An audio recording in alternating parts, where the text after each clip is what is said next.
நமஸ்காரம். பெருநகர் காஞ்சிபுரம். காஞ்சிபுரத்திலிருந்து ஒரு 20 கிலோமீட்டர் தொலைவில் இருக்கக்கூடிய ஒரு சிறிய ஊர் தான் பெருநகர். இந்த ஊரில் இருக்கக்கூடிய பிரம்மபுரீஸ்வரர் கோயில் அதிசிறப்புகளையும் அற்புதங்களையும் உள்ளடக்கிய ஒரு மிகச்சிறந்த பிரம்மபுரீஸ்வரர் கோயில்.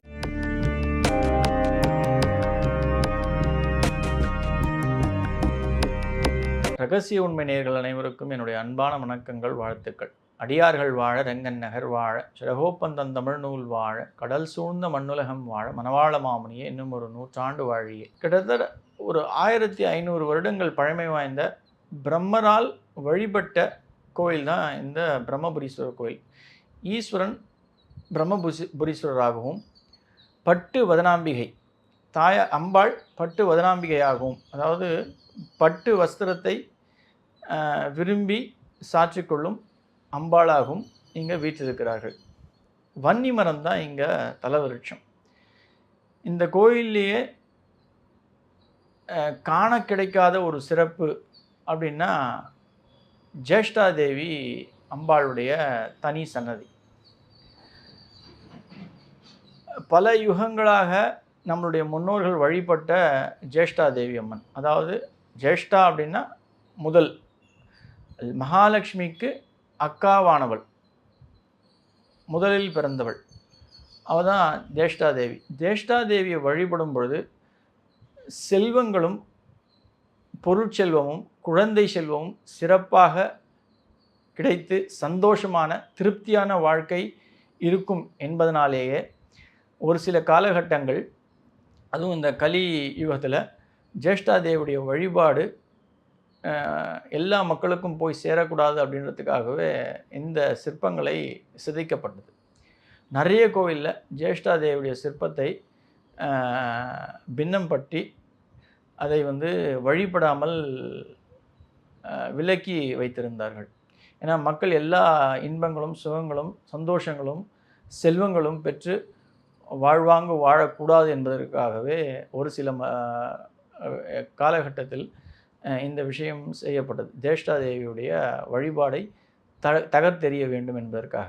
ஆனால் காஞ்சிபுரம் பெருநகர் பிரம்மபுரீஸ்வரர் கோவிலில் இன்றைக்கும் சிறப்பாக அமோகமாக பிரம்மாண்டமாக நடந்து கொண்டு இருக்கிறது அப்படின்றால் ஜேஷ்டாதேவியுடைய ஒரு அலங்காரமும் அபிஷேகமும் சிறப்பாக நடைபெற்று கொண்டிருக்குது. அதுவும் எந்த நாட்களில் சிறப்பாக நடைபெற்று கொண்டதுன்னா, தேய்பிரை அஷ்டமி அன்னைக்கும், கேட்ட நட்சத்திரம் அன்னைக்கும், தைத்துளை கரணம், இந்த கரணத்தில் அந்த கரணம் அன்னைக்கு ஜேஷ்டாதேவிக்கு பிரம்மாண்டமான அபிஷேகங்களும் அலங்காரங்களும் நடந்தேறி கொண்டிருக்கிறது.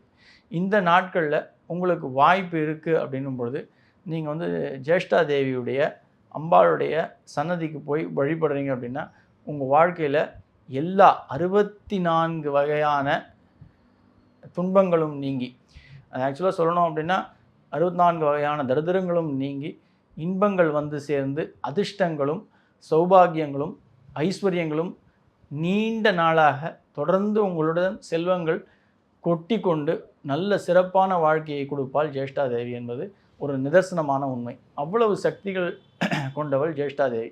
ஜேஷ்டாதேவி அமர்ந்த கோலத்தில் தன்னுடைய மகனாகிய குளிகனுடன் காட்சியளிக்கிறார் பிரம்மபுரீஸ்வரர் கோயிலில். எங்கேயுமே பொதுவாக பார்த்தீங்க அப்படின்னா ஜேஷ்டாதேவி தன்னுடைய மகன் குளிகனோடும் தன்னுடைய மகளோடும் காட்சியளிப்பாள்.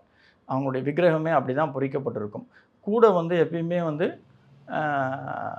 முரமும் தொடப்பமும் பக்கத்தில் இருக்கும். இது எதுக்கு அப்படின்னா எல்லா தீங்குகளும் நம்ம விட்டு விலகணும் அப்படின்றதுக்காக அம்பாளை பெருக்கி நம்மக்கிட்ட இருக்கின்ற அந்த, நான் சொன்னேன்ல, அந்த தரித்திரங்கள் எல்லாவற்றையும் விலக்கி காத்து கொள்வாள். அவள் நம்மக்கிட்ட அந்த அம்மாவை போய் நம்ம சேவிச்சிட்டோம், பார்த்துட்டோம், நம்மளுடைய காலடி அங்கே போய் பட்டெடுத்து அப்படின்னா நிச்சயமாக அம்பாள் எல்லா சௌக்கியங்களையும் சௌபாகியங்களையும் நமக்கு கொடுப்பாள். அந்த எல்லாத்தையும் பெருக்கிட்டு கூட்டி பெருக்கி நம்மளை விட்டு விலக்கி காத்துக்கொள்வாள். அந்த அளவுக்கு சக்தி வாய்ந்த கோவில் பிரம்மபுரீஸ்வரர் பட்டு வதனாம்பிகை கோவில். கிட்டத்தட்ட ஒரு காஞ்சிபுரத்துலேருந்து ஒரு 20-25 கிலோமீட்டர்லேயே உங்களுக்கு இந்த கோயிலை அடைஞ்சிடலாம். அவ்வளோ சிறப்புகள் இந்த கோயிலுக்கு உண்டு. அவசியம் இந்த கோயில் நீங்கள் வழிபடுறீங்க அப்படின்னா செல்வ செழிப்பு அப்படின்றது வாழ்க்கை இறுதி பரிந்தும் இருக்கும் அப்படின்றது தான் இதனுடைய நிதர்சனமான உண்மை. அனைவரும் இது ஒற்றுக்கொண்ட ஒரு ஒரு ஒரு கூத்து, ஒரு உண்மை. அவ்வளோ சிறப்புகள், அவ்வளோ விஷயங்கள் பொருந்திய இந்த கோவில் போய் நீங்கள் வழிபடுறீங்க அப்படின்னா, அந்த அனுபவத்தை நீங்கள் கண்கூட பார்த்தா தான் அதனுடைய விஷயம் உங்களுக்கு நிச்சயமாக புரியும். இந்த கோயில் நீங்க என்னைக்கு வேணா போலாம். நான் சொன்ன அந்த ஒரு 3 நாட்கள்ல அம்பாளுக்கு ஜேஷ்டாதேவிக்கு ஒரு ஒரு தனி அபிஷேகங்கள், அலங்காரங்கள் உண்டு. மற்றபடி நீங்க என்னைக்கு வேணா போய் அந்த அம்பாளுக்கு விளக்கேத்தி அகல் விளக்கு ஒரு ஒரு நல்லெண்ணெய் குத்தி திரி வச்சு நீங்க அதை ஏத்தி வழிபட்டீங்க அப்படின்னாலே ஒரு சிறப்பான விஷயங்கள் உண்டு. எண்ணிய நாளைக்கும் போலாம். எந்த ஒரு தடங்களும், தடைகளும் நீக்கப்பட்டு செல்வங்கள் குவியும் அப்படின்னு தான் இதனுடைய சூட்சமம். ஜேஷ்டாதேவி அம்மன், பிரம்மபுரீஸ்வரர், பட்டு வதனாம்பிகை கோயில். மிக அற்புதங்களையும் அரிய பொக்கிஷங்களையும் உள்ளடக்கிய கோயில். அவசியம் ஒவ்வொருவரும் இந்த கோயிலுக்கு சென்று வாழ்வாங்கு வாழ என்னுடைய அன்பான வாழ்த்துக்கள். ஆழ்வார் ஆச்சாரியன் எம்பெருமானார் ஜீயர் திருவடிகளே சரணம். ஆண்டாள் சொக்கலிங்கன் திருவடிகளே சரணம் சரணம் சரணம்.